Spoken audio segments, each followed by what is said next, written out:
Shalom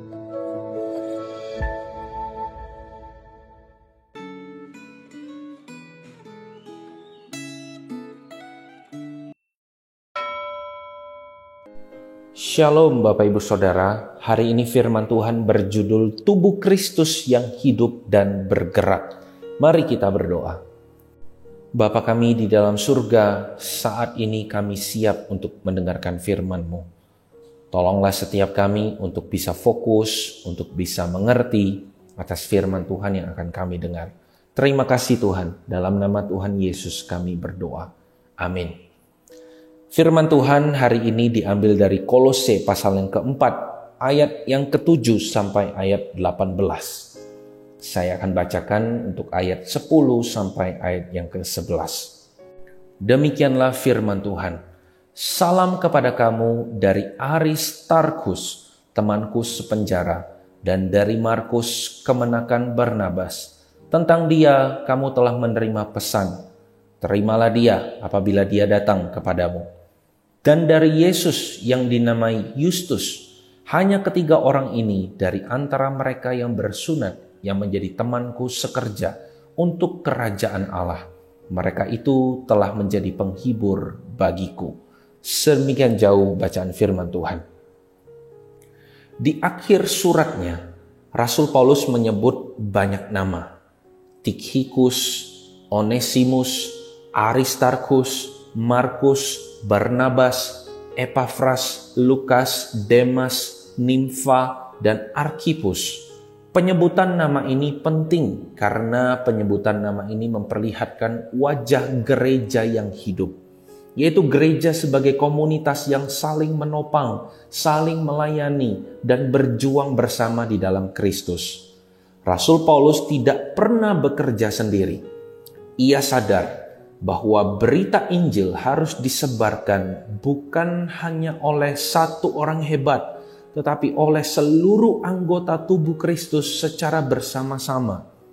Setiap nama yang disebut adalah bagian dari seluruh pemberita, termasuk pembawa surat, pendoa, dan mereka yang menghibur para tahanan di penjara. Nama Epafras tidak terkenal seperti Rasul Paulus, Rasul Petrus, Rasul Barnabas, atau Timotius. Akan tetapi teladan Epafras dalam hal berdoa secara konsisten telah menguatkan pelayanan Rasul Paulus serta jemaat mula-mula. Perhatikan bahwa Rasul Paulus menyebut Epafras sebagai seorang yang senantiasa bergumul dalam doa bagi jemaat. Bergumul dalam doa merupakan pelayanan yang tidak terlihat, namun sangat penting. Doa bukan pelengkap pelayanan, melainkan sumber kekuatan bagi gereja yang hidup. Kata bergumul menunjukkan adanya keinginan yang kuat, perjuangan, atau usaha yang keras dalam doa. Epafras bukan hanya sekedar berdoa dengan tekun, tetapi berjuang dengan terus memohon secara sungguh-sungguh. Dia bukan hanya sekali bergumul, tetapi selalu bergumul agar jemaat Kolose dapat berdiri teguh sebagai orang-orang yang dewasa secara rohani dan berkeyakinan penuh dalam segala hal yang dikehendaki Allah.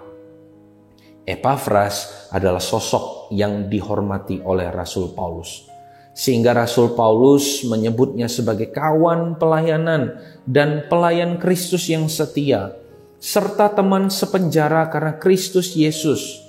Rasul Paulus mengakui bahwa pekerjaan pemberitaan Injil hanya dapat berlangsung karena adanya dukungan dari teman-teman sepelayanannya dalam Kristus.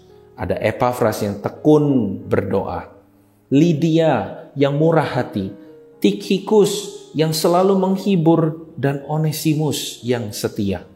Gereja tidak pernah menjadi panggung bagi satu orang. Gereja adalah tubuh yang bergerak bersama dalam kasih. Rasul Paulus menyebut Markus yang pernah gagal tetapi telah diterima kembali. Ini adalah pengingat bahwa dalam Kristus kegagalan bukanlah akhir. Ada ruang untuk pemulihan dan ada kesempatan kedua.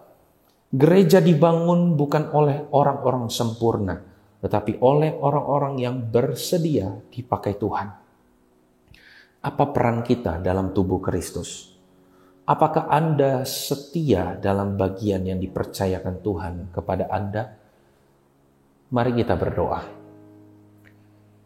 Bapa kami di dalam surga, terima kasih bahwa di dalam dunia ini Engkau menganugerahkan kami sebuah gereja di mana tubuh-Mu itu menjadi satu kesatuan untuk kami mengerjakan pekerjaan Tuhan bersama-sama.